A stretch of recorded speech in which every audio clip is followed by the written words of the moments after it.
ജീവിതയാത്രയിൽ രണ്ട് മക്കളെ നഷ്ടപ്പെടേണ്ടി വന്ന ഹതഭാഗ്യരായ മാതാപിതാക്കളാണ് സൈനബയും ചെല്ലനും.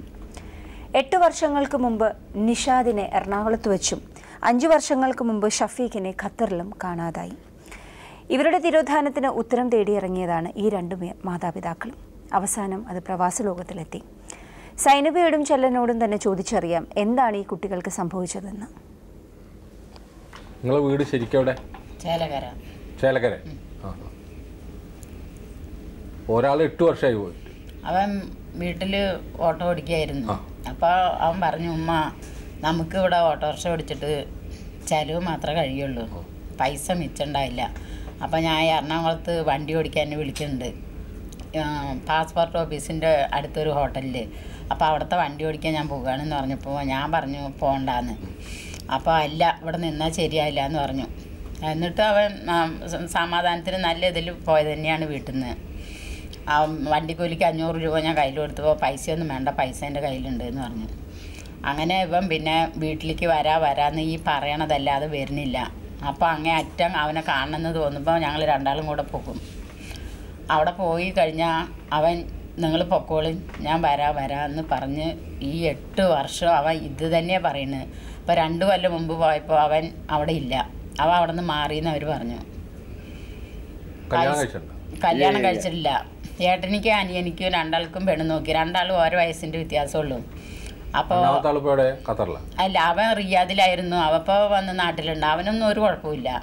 അവൻ എന്നിട്ട് ഏട്ടനിക്കും അനിയനിക്കും പെണ്ണ് നോക്കിയപ്പോൾ രണ്ടാമത്തവന് വലിയവന് നിഷാദിനും ഈ നൗഷാദ് എന്ന് പറഞ്ഞാൽ എനിക്ക് പെൺകുട്ടികൾ രണ്ടാളും ഉറപ്പിച്ചപ്പോൾ നിഷാദിൻ്റെ ഭാര്യ വീട്ടുകാർക്ക് സാമ്പത്തികമായിട്ട് എന്തോ ആ പെൺകുട്ടിയുടെ വാപ്പ ഗൾഫിലാണ്. അപ്പോൾ അതുകൊണ്ട് പൈസയുടെ ബുദ്ധിമുട്ട് കാരണം കൊണ്ട് ഇപ്പം പറ്റില്ല എന്ന് അവർ പറഞ്ഞു.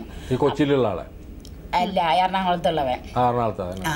അപ്പം ഞാൻ പറഞ്ഞു, നിങ്ങൾക്ക് സ്വർണത്തിൻ്റെയും പൈസേൻ്റെയും ബുദ്ധിമുട്ടാണെങ്കിൽ നിങ്ങളുടെ കുട്ടിക്ക് നിങ്ങൾക്ക് ഇഷ്ടമുണ്ടെങ്കിൽ നിങ്ങൾ കൊടുത്താൽ മതി, അല്ലെങ്കിൽ വേണ്ട, നിങ്ങൾ വിവാഹം കഴിച്ച് തന്നാൽ മതി എന്ന് പറഞ്ഞപ്പോൾ അവർ പറഞ്ഞു അത് ശരിയല്ല, ഞങ്ങൾ ആദ്യമായിട്ട് ഒരു പെൺകുട്ടീനെ ഇറക്കുമ്പോൾ ഞങ്ങൾ വെറും കൈയോടുകൂടെ ഇറക്കാൻ ഞങ്ങൾക്ക് അത് വിഷമമുള്ള കാര്യമാണെന്ന് പറഞ്ഞു. അപ്പോൾ ഇപ്പോൾ സാധിക്കില്ല, ഇപ്പോൾ ചെയ്യണില്ല എന്ന് അവർ പറഞ്ഞു. പെണ്ണ് ഉറച്ചത് വേണ്ടെന്ന് വെച്ചു. അപ്പോൾ ഇവനോട് പറഞ്ഞു, ഇന്ന് വേറെ പെണ്ണ് നോക്കി നമുക്ക് വിവാഹം കഴിക്കാമെന്ന് പറഞ്ഞപ്പോൾ അവൻ പറഞ്ഞു, ഇനി വേറെ ഇപ്പോൾ പെണ്ണ് നോക്കണ്ട, ഞാൻ ഇനി എറണാകുളത്തേക്ക് പോയി വന്നിട്ട് കല്യാണം കഴിക്കുക. അപ്പോൾ അഞ്ചൻ്റെ കല്യാണം കഴിക്കാൻ നമുക്കെന്ന് പറഞ്ഞിട്ട് അഞ്ചന് കല്യാണം കഴിച്ചു. അവനിപ്പോൾ ഒരു കുട്ടിയായി, കുട്ടി 4ൽ പഠിക്കുകയാണ് ചെയ്യുന്നത്. ആ കുട്ടിക്ക് ഒരു വയസ്സ് കഴിഞ്ഞ് 4ാം ദിവസം അവൻ എറണാകുളത്തേക്ക് വന്നതാണ്. ഇപ്പോൾ കുട്ടി 4ൽ പഠിക്കുകയാണ്. ഇത് നിഷാദിന്റെ കാര്യം. നിഷാദ്. ഷഫീഖ് ഖത്തറിൽ 5 വർഷം കഴിഞ്ഞു. മൂന്നാമത്തെ മോൻ. ഇടയിലുള്ള ആളുടെ കല്യാണം കഴിഞ്ഞ കുട്ടിക്കാണ് 4 വയസ്സ്.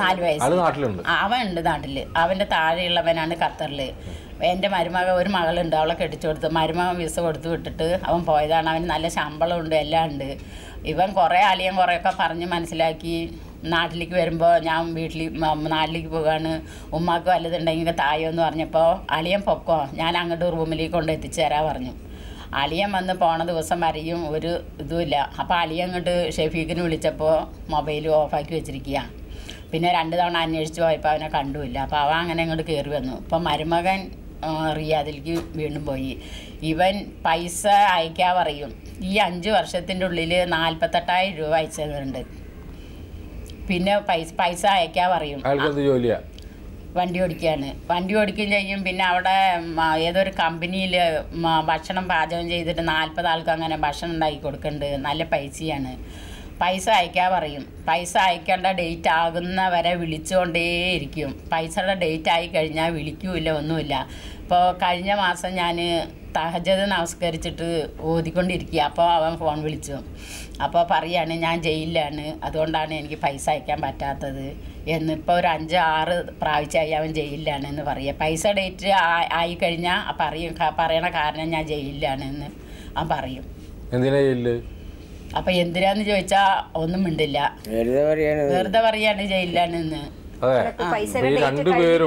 ഈ രണ്ടുപേരും എറണാകുളത്തുള്ള ആളും എറണാകുളത്തുള്ള ആള് ഞാൻ പറഞ്ഞ രണ്ടുപേരും എന്തോ പ്രശ്നമുള്ള ആളുകളാ, വീടായിട്ട് ബന്ധമല്ല, അടുപ്പല്ല അല്ലേ? അതല്ലേ ശരി?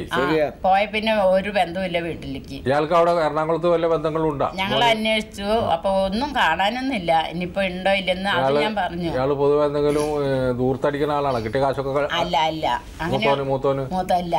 വീട്ടിൽ ഓട്ടോറിക്ഷ ഓടിക്കണ കാലത്ത് എന്ത് വേണമെങ്കിലും വീട്ടിൽ കൊണ്ട് തരും. പിന്നെ ഇവിടെ എറണാകുളത്ത് വന്ന പിന്നെ ഒരു തവണ 50,000 രൂപ ഞങ്ങളെ തൃശ്ശൂരിലേക്ക് വരാൻ പറഞ്ഞ് 50,000 രൂപ തന്നു വിട്ടു. പിന്നെ ഒരു തവണ 25,000 രൂപ തന്നു. എന്തായാലും നാട്ടിലേക്ക് വരാത്ത ഈ പെണ്ണായിട്ട് വലിയ അടുപ്പുണ്ടായിരുന്നു ആദ്യം പറഞ്ഞ? ഇല്ല ഇല്ല ഇല്ല, അതൊന്നുമില്ല. ഇല്ല, ഒന്നുമില്ല. ആ വിവാഹം നടക്കാത്തതിന്റെ ദുഃഖാണോ? അതിപ്പോ നമുക്ക് പറയാൻ പറ്റില്ല. വേറെ അറിയില്ല. നിങ്ങൾക്ക് തോന്നിയില്ല? ഉമ്മാക്ക് തോന്നിയില്ല? തോന്നിയിട്ടില്ല. അവൻ പറഞ്ഞു ഇനിയിപ്പോ അച്ചാരം കഴിഞ്ഞിട്ട് ഇനിയിപ്പോ ഇനി വേറെ പോയി കണ്ടിരുന്ന ആ പെണ്ണിനെ? ഞങ്ങളൊക്കെ കൂട്ടിട്ട് തന്നെ പോയത്. അവന് പെൺകുട്ടീനെ ഇഷ്ടമായി. ഫോൺ വിളിക്കാറുണ്ടാവും? ഇല്ല ഇല്ല, അങ്ങനെയുള്ള ഒരു അടുപ്പവും ഇല്ല. ഫോൺ നമ്പർ ഒന്നും അങ്ങോട്ട് കൊടുത്തിട്ടില്ല? ഇല്ല ഇല്ല ഇല്ല, ഫോൺ നമ്പർ ഒന്നും കൊടുത്തിട്ടില്ല. പിന്നെ എന്താണ് പിന്നെ ഇയാൾ നാട്ടിലേക്ക് ഇവ എങ്ങനെ പറയും? പിന്നെ ചെറിയ പെരുന്നാൾ ആവാറാകുമ്പോൾ പറയും അമ്മ ഞാൻ പെരുന്നാളായിട്ട് നാളെ പെരുന്നാൾ എന്ന് പറഞ്ഞ് ഇന്ന് വരാമെന്ന് പറഞ്ഞിട്ട് ഒരു ദിവസം പറഞ്ഞു. തലേ ദിവസം എന്നിട്ട് പെരുന്നാളിൻ്റെ തലേ ദിവസം അപ്പം പിന്നെ ഞാൻ അമ്മ ഇപ്പം ഞാൻ വണ്ടി കയറി ഞാൻ ഇപ്പോൾ വരാട്ടോ എന്ന് പറഞ്ഞിട്ട് ഞാൻ ഒരു രാത്രി 2 മണി വരെ ഉമ്മർത്ത് ചെയറിട്ട് കാത്തിരുന്നവന്. പ്രവാസ ലോകത്തിൻ്റെ ചരിത്രത്തിൽ ആദ്യമായിട്ടാണ് 2 മക്കളെ കാണാനില്ലാത്ത മാതാപിതാക്കൾ ഇവിടെ എത്തുന്നത്. 2 മക്കൾ, മൂത്ത മകനും ഇളയ മകനും. മൂത്ത മകൻ എറണാകുളത്ത് വെച്ച് നഷ്ടപ്പെട്ടു. രണ്ടാമത്തെ ആൾ ഖത്തറിൽ. അദ്ദേഹം പറയുന്നു ജയിലിലാണ് എന്ന് ഫോൺ ചെയ്യുമ്പോഴൊക്കെ. ഇവർ പറയുന്നു ജയിലിലാവാൻ ഒരു സാധ്യതയുമില്ല എന്ന് ഇവർ പറയുന്നു. പക്ഷേ നമുക്ക് അത് വിശ്വസിക്കാൻ പറ്റില്ല. കാരണം ഗൾഫിൽ എപ്പോഴാണ് ആൾ ജയിലിലാവുക, എപ്പോഴാണ് പുറത്താവുക എന്നൊന്നും നമുക്ക് പറയാൻ പറ്റില്ല. എന്നാൽ എറണാകുളത്തുള്ള ആൾ ചെന്ന കാലത്തൊക്കെ നല്ല നിലയിൽ വീട്ടിലേക്ക് പൈസ കൊടുക്കുകയും ഒക്കെ ചെയ്തു. എന്താണ് അയാൾ വീട്ടിലേക്ക് വരാത്തതെന്ന് എനിക്ക് ഇപ്പോഴും ഒരു ഉമ്മാടെ ഉപ്പാടെ വർത്തമാനത്തിൽ നിന്ന് വ്യക്തമായിട്ടൊരിത് കിട്ടുന്നില്ല. എന്തോ കാരണം ഉള്ളത് കൊണ്ടാണ് അദ്ദേഹം നാട്ടിലേക്ക് വരാത്തത്. ഒരു വിവാഹം എന്തോ ചില സാങ്കേതികമായ ഈ പാരമ്പര്യമായിട്ടുള്ള സ്വത്തിൻ്റെയും സ്വർണത്തിൻ്റെയും ഒക്കെ ലോകത്തിൽ നടക്കാതെ പോയതാണ്. ഉമ്മയിപ്പം പറയുന്നത് അങ്ങനെ ഒരു ബുദ്ധിമുട്ടോ വിഷമങ്ങളോ അദ്ദേഹം പ്രകടിപ്പിച്ചതായിട്ട് കാണുന്നില്ല എന്ന് പറയുന്നു. എന്തുകൊണ്ട് നിഷാദ് നാട്ടിലേക്ക് വരുന്നില്ല? നിഷാദ് ഇപ്പോൾ എവിടെയാണെന്ന് പോലും യാതൊരു നിശ്ചയമില്ല. 2 വർഷമായിട്ട് ഉമ്മ എത്രയോ തവണ നിങ്ങൾ അങ്ങോട്ട് കാണാൻ വന്നിരിക്കുന്നു. നിഷാദ് എന്തിനാണ് ഇങ്ങനെ ഈ ഒളിച്ച് ജീവിക്കുന്നത്? ഒരു ബുദ്ധിമുട്ടുള്ള കുടുംബമല്ല, മാന്യമായിട്ട് ജീവിച്ചു പോകുന്ന ഒരു കുടുംബം. നിങ്ങളെ സംബന്ധിച്ചിടത്തോളം ഒരു പരാതി അവർക്കില്ല. പിന്നെ എന്തിനാണ് നിങ്ങൾ ഈ വീട് വിട്ട് താമസിക്കുന്നത്? നാട്ടുകാരെന്ത് ചെയ്തു? വീട്ടുകാരെന്ത് ചെയ്തു? കുടുംബങ്ങൾ എന്ത് ചെയ്തു? നിങ്ങൾക്ക് ഒന്നും ചെയ്യാത്ത ആളുകളെ ഇങ്ങനെ വിഷമിപ്പിക്കുന്നതിൽ എന്തോ ഒരു ഇതുള്ളത്? നിങ്ങൾക്ക് ഇടയ്ക്കൊന്ന് വിളിച്ച് ചോദിച്ചൂടെ? ഇടയ്ക്കൊന്ന് വന്ന് കണ്ടു പൊക്കൂടെ? അല്ലെങ്കിൽ നിങ്ങൾക്ക് ആർക്കെങ്കിലും അവിടെ ശത്രുക്കളുണ്ടോ? നിഷാദിനെ സംബന്ധിച്ചിടത്തോളം നാട്ടിലേക്ക് വരാൻ യാതൊരു ബുദ്ധിമുട്ടുമില്ല. വളരെ അടുത്താണ്. ഇതാണ് ഷഫീഖിൻ്റെ. അതല്ല, ഷഫീഖ് ജയിലിലാണെന്ന് പറയുന്നു. തീർച്ചയായിട്ടും നമ്മൾ അന്വേഷിക്കും ഷഫീഖിനെ കുറിച്ചിട്ട്. ഷഫീഖിനെ കുറിച്ച് ഖത്തറിലെ പ്രവാസ ലോകം പ്രവർത്തകർ തീർച്ചയായിട്ടും ഏതെങ്കിലും ജയിലിലുണ്ടോ എന്ന് അന്വേഷിക്കേണ്ടതുണ്ടെന്നാണ് എനിക്ക് തോന്നുന്നത്. അങ്ങനെ ഉണ്ടെങ്കിൽ തീർച്ചയായിട്ടും അദ്ദേഹത്തെ പോയി സഹായിച്ച് വീട്ടിലേക്ക് കൊണ്ടുവരാൻ വേണ്ടിയിട്ട് ഏർപ്പാട് ചെയ്യണം. ഇവരൊന്നും തന്നെ യാതൊരു തരത്തിലും അത്രയും വലിയൊരു പ്രശ്നക്കാരായിട്ട് എനിക്ക് തോന്നുന്നില്ല. കുടുംബക്കായിട്ട് സാമാന്യ നിലയിൽ ചെറിയ എന്തോ ചില ചെറുപ്പത്തിൻ്റെതൊക്കെ ആയുള്ള പ്രശ്നങ്ങളായിട്ടേ തോന്നുള്ളൂ. ഷഫീഖ് എന്തായാലും ഷഫീഖിനെ കാണുന്നവരുണ്ടെങ്കിൽ ഞങ്ങളായിട്ട് ബന്ധപ്പെടുക. അല്ലെങ്കിൽ ഞങ്ങളുടെ പ്രവാസ ലോകം പ്രവർത്തകരുണ്ട് ഖത്തറിൽ, നിങ്ങൾക്ക് നാട്ടിലേക്ക് പോരാനുള്ള എല്ലാ സർവ്വ സഹായങ്ങളും ചെയ്തു തരും. നിങ്ങൾക്ക് നല്ല വരുമാനം ഉണ്ടായിരുന്ന ആളാണെന്നൊക്കെ പറയുന്നു. ഒന്നൊക്കെ എത്ര കണ്ട് ശരിയാണ് എന്ന് നമുക്കറിയില്ല. അപ്പോൾ ഷഫീഖിനെ കണ്ടെത്തുന്നവർ തീർച്ചയായിട്ടും നാട്ടിലേക്ക് വരണം. എത്തിക്കണം. അദ്ദേഹത്തെ നാട്ടിലേക്ക് എത്തിക്കാനുള്ള എല്ലാ പ്രവർത്തനങ്ങളും ചെയ്യണം. ഷഫീഖ് ഇവരുമായിട്ട് ബന്ധപ്പെടുകയും വേണം. നമ്മളുടെ പ്രവർത്തകരെ എന്തെങ്കിലും ബുദ്ധിമുട്ടുണ്ടെങ്കിൽ അവർ പരിഹരിച്ചു തരും. ഷഫീഖ് ഇടയ്ക്കിടയ്ക്ക് വിളിക്കണം, ഉള്ള സത്യം പറയണം എന്താണെന്നാണ്. ജയിലിലാണെങ്കിൽ നമ്മൾ അതിന് വേണ്ടുന്ന ഇതുകൾ ചെയ്തു തരും, യാതൊരു സംശയമില്ല. നിങ്ങൾ ഈ പ്രോഗ്രാം ടെലികാസ്റ്റ് ചെയ്ത അന്ന് തന്നെ നിങ്ങളുടെ ഉമ്മാനെ വിളിച്ചിട്ട് നിങ്ങളെ സത്യസ്ഥിതി അറിയിക്കണം. അതുപോലെ തന്നെ നിഷാദ് കഴിയുന്നത് വേഗം നാട്ടിലെത്തണം. നിഷാദ് ഇങ്ങനെ 2 ആളൊക്കെ വീട്ടിൽ നിന്ന് വിട്ടുപോയിട്ട് എങ്ങനെയാണോ ഉപ്പുമൊക്കെ കഴിയുക? പാവങ്ങൾ പശുവിനെ നോക്കിയിട്ടും കഷ്ടപ്പെട്ടിട്ടും ജീവിതം കഴിച്ചു പോകുന്ന ആളുകളാണ്. ചേലക്കര പോലുള്ള ഒരു പ്രദേശത്ത്.